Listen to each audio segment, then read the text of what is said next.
भारत में केउं केउं राज्य एलिनो जोगु अधिक प्रभावित होबार आशंका रही और ओडिशा प्रति केते विपद रही। एलिनो जदि शक्तिशाली हुए एथिजोगु देशर प्राय 10 रु 12टी राज्य अधिक प्रभावित होबार आशंका रही। एथिरे ओडिशा समेत रही महाराष्ट्र, मध्य प्रदेश, गुजरात, राजस्थान, कर्नाटक, उत्तर प्रदेश, बिहार, झारखंड, तेलंगाना और आंध्र प्रदेश भली राज्य। ओडिशार कथा आसिले पिक्चर आहुरी सीरियस बा गंभीर हो जाए। ओडिशा कोस्टाल स्टेट हेले मध्य राज्यर बड़ अंश रेनफेड एग्रिकल्चर बा चाषबास वर्षा जल उपर निर्भरशील। धान चाष ठीक समय वर्षा जेते जरूरी पर्याप्त परिमाण वर्षा मध्य सेतिकी जरूरी। एटा जदि एथिरे कोनोसी अस्वाभाविक देखा जाए, वर्षा जदि ठीक समय न हुए और ठीक परिमाण रे न हुए ताहेले चाष उजुड़ी जिबार आशंका ढेर अधिक।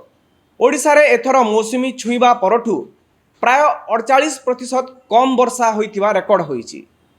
यह चिंताजनक कारण रेनफॉल डेफिसिट केवल पाणीपागर खबर नुहे, यह जमी चाष, चाषी, पीवा पानी और जलसेचन एवं मार्केट को मध्य प्रभावित करिथाय।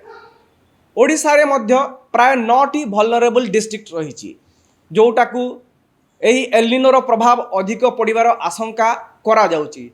एही जिल्ला गुड़िक है बालेश्वर, मयूरभंज, केन्दुझर, सुंदरगढ़, देवगढ़, कोरापुट, मालकानगिरी और पश्चिम ओडिशार 2टी जिल्ला बलांगीर और नुआपड़ा। ओडिशा पई सबुठु जटिल समस्या हेउची जे राज्यर गोटिए पटे मरुड़ी रिस्क थिबा बेले अन्य पटे कोस्टाल वेदर रिस्क अर्थात अनिश्चित पाणीपागर आशंका रही। एलिनो सीधा सड़क साइक्लोन सृष्टि करे नाही, किंतु ओसेनिक टेम्परेचर बा एटमोस्फेरिक कंडीशन बदलिले बंगोपसागर रे पाणीपाग पैटर्न बदली जाई पारे। सेथिपाई ओडिशा पाई डबल चैलेंज सृष्टि होईची। आभ्यंतरीण जिल्ला रे कम वर्षा और उपकूल जिल्ला रे अनप्रेडिक्टेबल वेदर बा अनिश्चित पाणीपागर आकलन चिंता बढ़ाई। एई एलिनो को नहीं जो सार कथा बा यार सारमर्म जदि आमे देखिबा ताहेले एलिनो भारत पाई अन्य देश तुलन में अधिक चिंताजनक कारण एठारे पाणीपाग सीधा खाद्य, चाषी, आय और मुद्रास्फीति सहित जड़ित।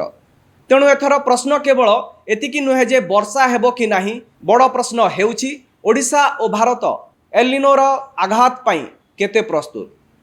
कारण पाणीपाग बदलिले खबर बदले, किंतु चाष बदलिले लोकंक जीवन बदली जाए।